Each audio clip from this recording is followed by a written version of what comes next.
et bienvenue sur le plateau de Chrétiens au quotidien. Je suis ravi de vous accueillir une nouvelle fois pour cette nouvelle émission. J'accueille Mickey et Audrey. Audrey, bonjour. Bonjour Nico, c'est super de se retrouver. Une nouvelle fois pour cette nouvelle saison. Mickey, Amen. bonjour. Bonjour Nicolas, ça va? Très bien, je te remercie. Et toi? Ça va, merci. Ça va. Je vous remercie tous d'avoir regardé toutes ces émissions qui ont eu lieu sur cette première saison. On a eu beaucoup de témoignages. Vous êtes beaucoup à nous écouter, à nous regarder. On a eu beaucoup de demandes sur l'autorité de la femme dans l'Église. On va essayer de dresser un tableau de l'Église aujourd'hui avec l'autorité de la femme, l'autorité de l'homme. Donc Mickey, dis-nous un petit peu comment se tient l'Église par rapport à l'autorité de la femme. Qu'est-ce qui se passe aujourd'hui? Dresse-nous un tableau un petit peu de ce que toi tu vois. Si j'ai à dresser un tableau, je dirais que un des gros problèmes qui existent dans l'Église aujourd'hui, c'est bien l'autorité que la femme prend dans l'Église et même dans la maison. Parce que ça défie tout l'ordre, cet ordre d'autorité que Dieu a établi pour son Église. Et donc, il est clair qu'aujourd'hui, si on se limite à la parole de Dieu, si on se limite surtout au Nouveau Testament, qui est le testament et l'alliance que Dieu a faite avec tous ceux qui ont cru en Jésus-Christ, et nous voyons qu'aujourd'hui, ça affecte l'Église d'une manière extraordinaire. Le fait de s'éloigner, de s'écarter et de changer l'ordre d'autorité établi par Dieu ouvre la porte à beaucoup de conflits, beaucoup de problèmes, et je ne crois pas que ça laisse un parfum de bonne odeur dans l'Église du Seigneur. Parce que tout ce qui est emmené par l'homme, tout ce qui est accepté par le système qui vient du monde, ne peut pas être un plus pour l'Église. Ça ne peut que, au contraire, venir entraver l'œuvre du Saint-Esprit dans l'Église de Jésus-Christ. Donc c'est un sujet, allons dire, qui n'est pas beaucoup adressé dans l'Église d'aujourd'hui, mais je pense qu'il y a un temps pour toute chose. Et puisque tu as dit tout à l'heure qu'il y avait beaucoup de personnes qui ont demandé, ont fait des demandes, des remarques parlant de l'autorité de la femme dans l'Église, je crois que c'est important qu'on en parle aujourd'hui. Dans une conférence que tu avais faite, tu avais parlé justement de cette autorité dans l'Église. Est-ce que tu peux juste nous... Pour toi, l'autorité que le Seigneur met dans le Nouveau Testament, qu'est-ce que c'est? Est-ce que tu peux nous décrire ça? Et ensuite, on parlera de ceux qui pensent l'inverse. Dans l'épître de Paul aux Corinthiens, il est très bien écrit que Dieu est le chef de Christ, Christ est le chef de l'homme est le chef de la femme. Donc, si on s'arrête là et qu'on comprend cette chaîne, cet ordre d'autorité dans l'Église, pour moi, il ne devrait même pas avoir aucune discussion. Mais bon, puisqu'il y a eu tellement d'événements et tellement d'ouverture, le problème de l'Église aujourd'hui, c'est cette ouverture qu'elle offre, qu'elle donne à l'Église pour accueillir beaucoup de choses qui viennent du monde, de l'esprit du monde. Mais si on s'arrête à la parole de Dieu, je crois que ça devrait tout trancher et mettre de l'ordre là où il faut mettre de l'ordre. Parce qu'il y a eu un abus, il y a eu un excès, il y a eu des actions extrêmes qu'il faut aujourd'hui arriver à remettre de l'ordre. Remettre de l'ordre là-dedans. Ça va secouer. Beaucoup de gens ne vont pas comprendre. Parce que quand on est habitué à exercer certaines choses, à accepter certaines choses, à vivre certaines choses dans l'Église, à voir certaines opérations dans l'Église, aujourd'hui, s'il faut mettre de l'ordre, ça va secouer. Il y a beaucoup de gens qui vont se lever, qui vont déclarer fausse doctrine, etc., etc. Ils vont hurler. Mais bon, je crois que ce n'est pas le moment de cacher quoi que ce soit. Au contraire, c'est le moment de dévoiler la vérité de l'Évangile au public, au peuple de Dieu, aux serviteurs de Dieu, à tous ceux qui nous écoutent, parce que c'est très important de se limiter à la parole de Dieu, et ça va créer de l'ordre, et ça va ouvrir la porte à l'œuvre du Saint-Esprit. Je crois que c'est important dans ce que tu as dit, premièrement, Nico. C'est un sujet sensible. Et on a eu beaucoup de requêtes. Pourquoi? Puisqu'il y a beaucoup de femmes qui sont désireuses de servir le Seigneur.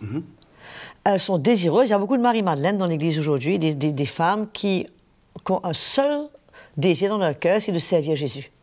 Et comme ce n'est pas clair, leur place, qu'est-ce qui est scripturel, qu'est-ce qui n'est pas, puisqu'il y a différentes écoles de pensée là-dessus. Et ce n'est pas toujours que les femmes ont pris l'autorité dans l'Église. Dans beaucoup de cas, l'autorité leur a été donnée. Je connais particulièrement certaines églises où des pasteurs se sont retirés et ils ont laissé leur église, ils ont confié leur église dans la main d'une femme qui s'est retrouvée avec l'église dans sa main. Donc, il y a beaucoup de, aujourd'hui, il ne faut pas ignorer qu'il y a beaucoup de petites communautés qui ne sont pas accidents par défaut, je dirais, comme... puisque ça n'a pas pu être autrement, qui sont gérés par des femmes. Petite communauté d'églises locales. Des petits endroits, dans les endroits perdus d'Afrique, des endroits où tu as eu un besoin.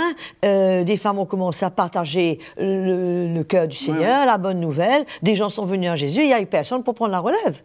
Donc, il ne faut pas voir cela comme uniquement... la femme qui veut s'imposer, qui veut prendre l'autorité. Non, ce n'est pas toujours le cas. Il y a aussi un concours de circonstances. Et dans beaucoup de cas, comme je dis, cette autorité leur a été donnée. Aujourd'hui, on voit que dans le monde chrétien, les femmes sont nommées docteurs, tous les titres possibles, par des gens qui sont en autorité et reconnus dans l'Église. Donc, ce n'est pas une autorité usurpée. Je crois que, bien sûr, il y a beaucoup de causes à cela. Il y a un manque de révélation, il y a un manque de compréhension des Écritures, il y a un manque de fondation apostolique, il y a beaucoup de choses. Mais ce n'est pas pour défendre le cas des femmes, mais je sais que dans plusieurs églises, comme on dit en anglais, des step forward. Quand il y a un besoin, on cherche des gens qui ont des cœurs disposés, les femmes sont là. Et résultat de la cause, c'est qu'à la fin du jour, elles se retrouvent parfois indirectement ou directement dans une position d'autorité qui ne convient pas, bien sûr, on verra tout à l'heure, au plan du Seigneur. J'ai besoin de comprendre quand tu dis dans une position d'autorité. Ce que je voulais qu'on parle, il y a les 5 ministères. Okay. Voilà. Je pense que Mickey, tu pourras en parler. Mais continue là-dessus. Quelle solution on peut apporter à ces femmes, peut-être dans des petites localités ou des petites cellules, ou des femmes où il y a cœur et finalement... Elles ont pris un groupe de cellules, on va dire, un groupe de maisons qui est devenu une église. Et je parlais à Mickey avant l'émission, j'ai dit, mais est-ce qu'elles prennent une autorité quelconque ou est-ce qu'elles doivent chercher de l'aide? De l'aide par des ministères, par des choses. On a un exemple typique ici, on avait une sœur à Paris, en France, je ne reste pas à Paris, en France, qui était dans une communauté, je ne sais pas moi, d'une 50aine de personnes. Et je ne me rappelle pas exactement ce qui s'est passé, mais le pasteur, il s'est barré, quoi. Parti. Et elle était un petit peu parmi les responsables. Et elle s'est retrouvée du jour au lendemain avec cette église entre ses mains. Elle n'avait jamais demandé ça, elle n'a jamais voulu ça. Elle s'est retrouvée avec l'église entre ses mains. Et par la grâce du Seigneur, c'est une sœur qu'on a rencontrée par un de nos voyages. Et elle a compris très bien que c'était un fardeau pour elle, c'était compliqué pour elle. Mais elle n'avait pas le choix, elle ne voulait pas non plus abandonner ces gens et partir. Puisqu'elle avait un sens de responsabilité. Donc je crois que Mickey peut développer là-dessus. Mais aujourd'hui, cette sœur-là est mariée, elle a sa place dans l'Église, elle sert le Seigneur de tout son cœur, elle est une bénédiction pour l'Église, et elle a cherché de l'aide au bon moment, à la bonne place. Qu'est-ce que ça veut dire, Mickey, prendre l'autorité, prendre de l'autorité? Avant qu'on parle de prendre de l'autorité, je crois que c'est important que j'ajoute quelque chose sur ce qu'Audrey vient de dire, parce que dans le cas de cet exemple qu'elle donne là, je ne vois personnellement aucun problème. Même dans le cas de certaines femmes qui se sont retrouvées n'importe où, dans quelle ville, ou dans le village, ou n'importe où, et on partageait l'évangile et on vu des gens se rassembler, etc., etc. Mais il n'y a aucun problème. Le problème réellement, c'est une question d'attitude.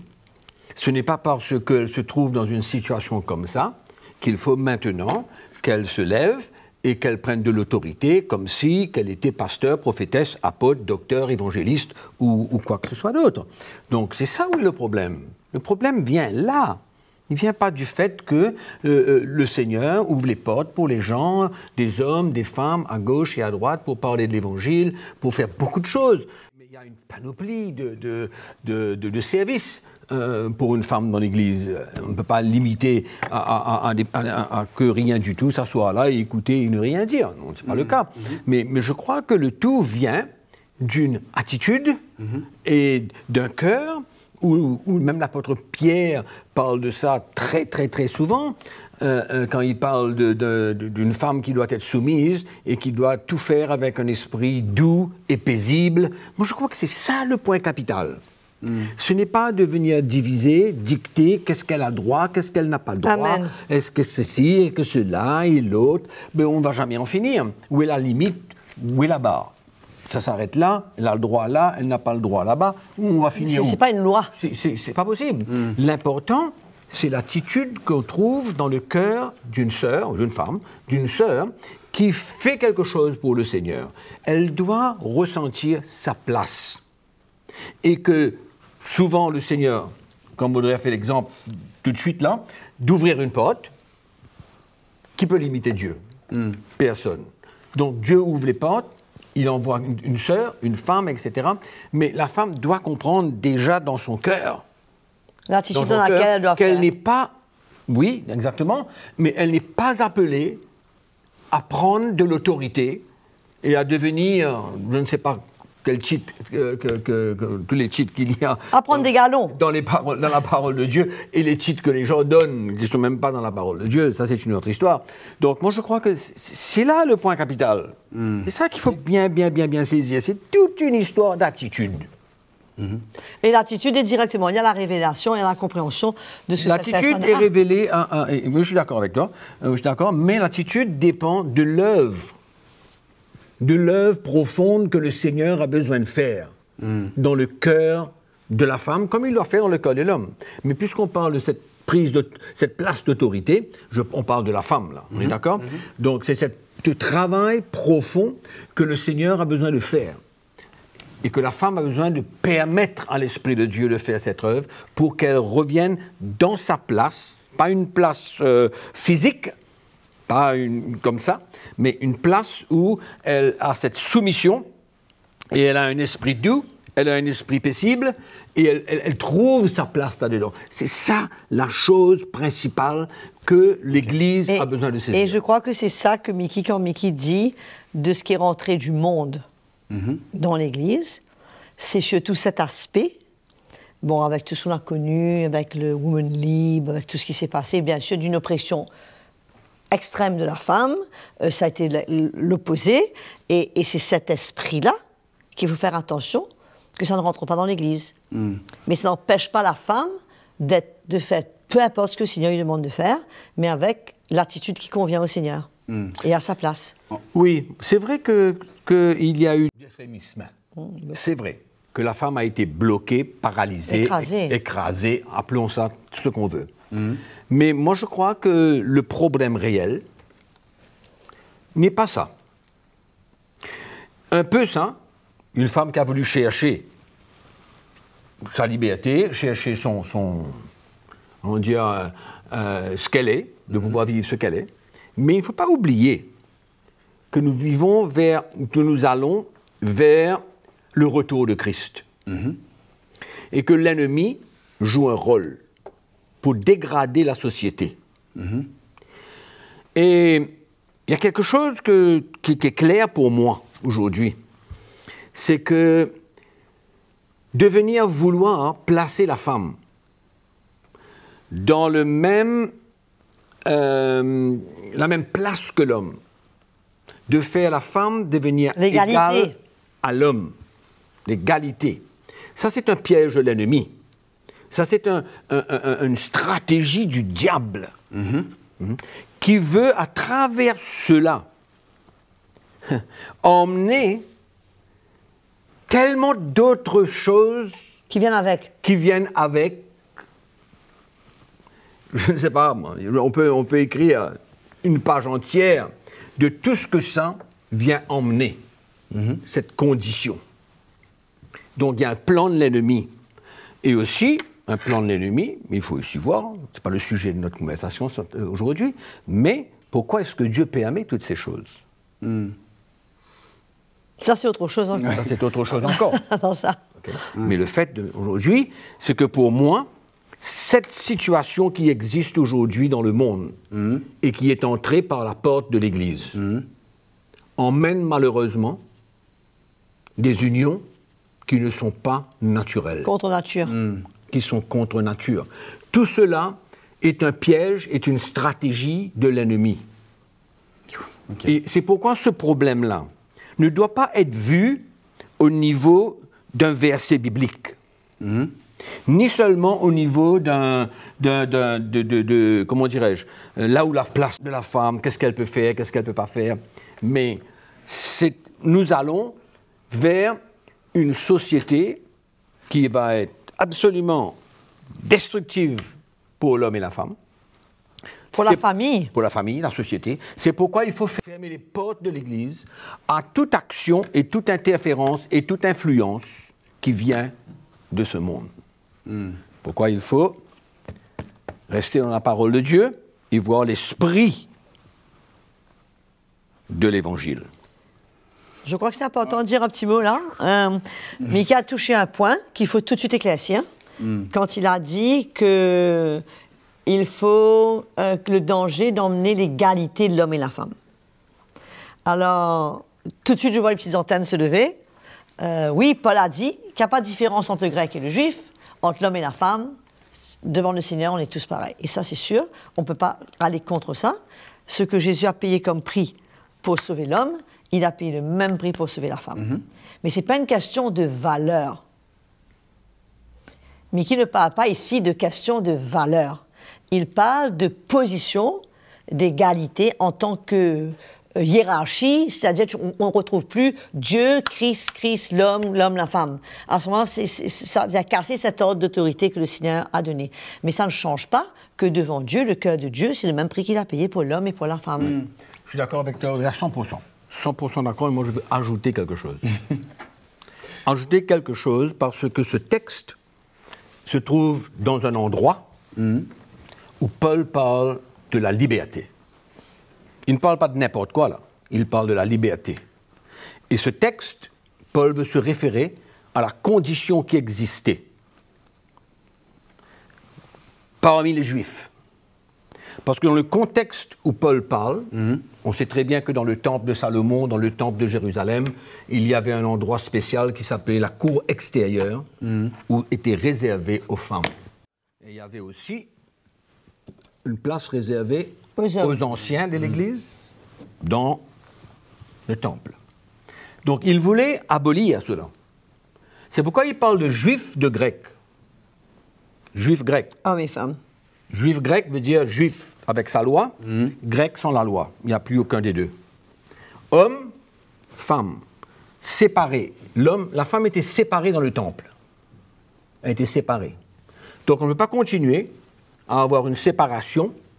Quand Christ vient et change le cœur de la femme et change le cœur de l'homme. Du grec et du juif. Du grec, du juif, de l'homme, de la femme, de l'esclave et du libre. Parce que quand on regarde dans l'Ancien Testament, qu'est-ce qu'on voit de l'esclave? Nous, pourquoi aujourd'hui, il n'y a plus d'esclaves? Tu peux demeurer esclave sans être un esclave. Et tu peux être esclave et être libre. C'est ça le texte. Et tu peux être esclave et être libre. Exactement. C'est ça le vrai texte. Et Paul élimine toute confusion en ce sujet pour bien dire ce que Audrey vient de dire tout à l'heure là, que quand Jésus est mort sur la croix, il est venu rendre l'homme et la femme libres. Quand il parle de cette séparation de l'homme et la femme, c'est pour entrer dans la communion avec Christ. De la même manière, le juif, le grec entrent dans la même communion avec Christ. L'esclave, le libre, qu'on dit, l'esclave le libre, il rentre dans la même communion avec Christ. Pareil, c'est tout le texte. Maintenant, venir se servir de ce texte pour venir dire que l'homme et la femme deviennent égaux dans le sens où maintenant ils ont la même autorité, etc. Mais c'est hors contexte. C'est pour cela que c'était important d'évoquer ce verset, puisque automatiquement, c'est un verset qui demande à être éclairé. Absolument, absolument. Donc, il ne faut pas sortir du texte, il faut comprendre l'esprit dans lequel Paul communique cela. C'est ça la vérité de l'Évangile. Et on enlève tout fondement pour venir mettre l'homme égal à la femme au point de vue d'autorité, comme Audrey vient de mentionner tout à l'heure, au point de vue d'autorité. C'est pas possible. Ça, pour moi, c'est grave. Hein. Pour moi, c'est grave. Pour moi, c'est grave. Bien souvent, les hommes, bon, il faut le dire, je suis désolée, mais les hommes n'ont pas le courage de dire à leur femme ce que Mickey est en train de dire, puisque ça risque de créer une révolution. Mais ça crée une révolution. et donc, quelque part,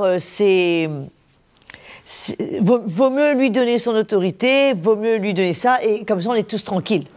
Et finalement, bien souvent, c'est le cas où ils n'arrivent pas à dire non et à arrêter, puisque la femme a déjà une telle autorité dans l'Église, elle a déjà une telle place. Puis seulement, je me souviens d'une église qu'on est allé il y a des années de cela. C'était fou, puisque dans l'Église, il y avait environ 6 églises. 6 églises. Et une des églises qui était dans l'Église... Dans l'Église, ça veut dire une petite église pour... Non, différents groupes, différentes tendances. Et il y avait un groupe de ces 6-là, je dis 6, ça peut-être 8, un des groupes, c'était un groupe de femmes qui intercédaient. Alors, ces femmes qui intercédaient, mais elles avaient une autorité extraordinaire dans l'Église, puisqu'elles étaient censées entendre Dieu, et quand elles venaient dire au pasteur, c'est ça la direction que Dieu donne. Dieu a dit. Non, elles intercédaient. Elles venaient dire, ben, voir ce qu'on ressent, le Seigneur nous a donné ce verset-là et tout. Et si le pasteur ne suivait pas leur directive, ben, il perdait une grosse partie de l'Église, hein, puisqu'il y avait toutes ces femmes-là qui étaient très, très costauds, quoi. Et c'est pas le pasteur qui en met une direction, c'était pas l'apôtre qui en met une direction. Les femmes venaient dire, on a intercédé, le Seigneur nous a parlé, voir ce que le Seigneur dit. Donc c'est rentré comme ça. Par la petite porte. C'est rentré par la petite porte. Et ces femmes-là, elles ne sont pas responsables. Et ils ont peur, ils ont peur. Et ils avaient peur. Et ils avaient peur de prendre action contre ça, puisqu'ils se disaient, si on dit non, et qu'on prend position, et qu'on oppose ça, mais qu'est-ce qui va se passer? Puisque là, c'est la rébellion ouverte. Hein? Bon, cette chose-là, c'est produite ça, par cette porte ouverte. Cette porte ouverte qui est venue parce qu'il y a eu l'influence du monde, etc. Parce que juste avant tout cela, il n'y avait pas ça. Ça n'existe pas dans l'Église, ça n'existait pas dans l'Église. Peut-être que c'était l'inverse, le côté extrême. Dans l'autre sens. Donc cet événement de vouloir alors positionner la femme, mettre la femme à sa place, etc., a ouvert la porte pour ce genre de choses. Donc il y a 2 responsabilités. Il y a la responsabilité de l'autorité de l'Église qui a accepté d'ouvrir sa porte au système et à l'influence du monde. Des pasteurs, des frères. Des pasteurs, oui. En responsabilité. Des responsabilités, oui, exactement. Là, ouais. Exactement. Et puis, bien sûr, la femme qui profite de la situation en même temps. Donc, il y a toutes sortes de cas. Il y a toutes sortes de cas. Et pourquoi? Pour moi, c'est quelque chose de assez grave qui existe dans l'Église aujourd'hui. Et je prie que le Saint-Esprit puisse emmener la vérité, emmener une lumière là-dedans pour casser ce fondement, cette base, cette racine qu'il y a dans l'Église et ramener mais je crois aussi l'Esprit de Dieu au sein de l'Église. Il faut ajouter, c'est vrai que on peut dire que c'est une histoire qui est arrivée par l'Esprit du monde. Oui. Mais en même temps, il faut dire aussi qu'il y a un manque de révélation dans l'Église. Puisque la révélation, elle vient par le ministère apostolique, elle est transmise. Le Seigneur, l'apôtre Pierre dit, attachez-vous aux enseignements reçus des apôtres, à l'enseignement des apôtres. Et s'il n'y a pas l'influence du ministère apostolique, je ne parle pas des gens qui s'appellent apôtres, je parle du vrai ministère apostolique, et qu'il n'y a pas une bonne fondation dans l'Église, ah ben, quand ces femmes-là, en même temps de leur côté, elles sont sincères. Elles aiment le Seigneur, elles donnent du temps, elles cherchent le Seigneur, elles prient, elles ressentent des choses. Et quand elles ressentent des choses, c'est un peu pour elles un ordre du Seigneur, quoi. qu'il faut procéder dans cette direction. Et maintenant, quand on va porter ça au pasteur, le pasteur, lui, qui est tout seul sur son coin, il n'a même pas d'ancien à côté de lui, il a peut-être des yes men, il ne sait pas trop quoi faire, il est encouragé à avoir les sœurs qui prient, il ne sait pas trop comment gérer ça. Il n'y a pas ce qu'il faut. Il y a tellement d'éléments qui manquent dans l'Église. Oui. C'est pour ça qu'on se retrouve dans cet état de choses et de situations. Mais il faut réaliser aussi qu'avant que cette chose-là n'arrive, il y avait une fondation solide dans l'Église. Il y avait un fondement solide dans l'Église. Mais quand cet élément-là est venu, avec tout ce que j'ai dit tout à l'heure là, concernant les pièges, les stratégies du diable, etc., ça a causé un chamboulement. C'est vrai qu'aujourd'hui, il y a complètement un manque de lumière, de révélation dans l'Église, un manque de révélation de la parole de Dieu, de l'esprit de l'Évangile. L'esprit de l'Évangile, c'est manquant, c'est évident. Et aujourd'hui, l'Église paye pour cela, malheureusement. Voilà, le temps a passé. D'un coup, mais je sais pas si comme vous... On va faire une troisième émission, déjà deuxième et troisième. Je disais en introduction, j'espère qu'on a dressé un tableau de la femme et l'autorité, de ce qui se passe, comment l'esprit du monde est rentré dans l'Église, tu l'as dit. Mickey, je crois que la prochaine émission, il faut que tu mettes cette révélation, cette plateforme, cette base même, peut-être que, comme tu disais, qui était là dans l'Église, qui existait, qui est partie par manque de révélation. Il va falloir que tu nous dises vraiment l'autorité, ce que c'est, à qui elle est et qu'est-ce que ça doit être. Et comment ça devrait se passer. Donc je vous encourage. Avec voilà plaisir. Un petit peu les thèmes prochaine émission. Il ne faut pas manquer la prochaine émission. Prévenez de se brancher. tous vos amis, tous les frères et sœurs, tous les sœurs que vous connaissez, peut-être qui sont dans des situations comme ça, qui sont dans des églises comme ça. Merci beaucoup de nous avoir suivis aujourd'hui. Je vous dis à la prochaine émission avec le thème sur le ministère de la femme. Merci beaucoup et à très bientôt. Merci Mickey, merci Audrey. Merci Nico. Merci.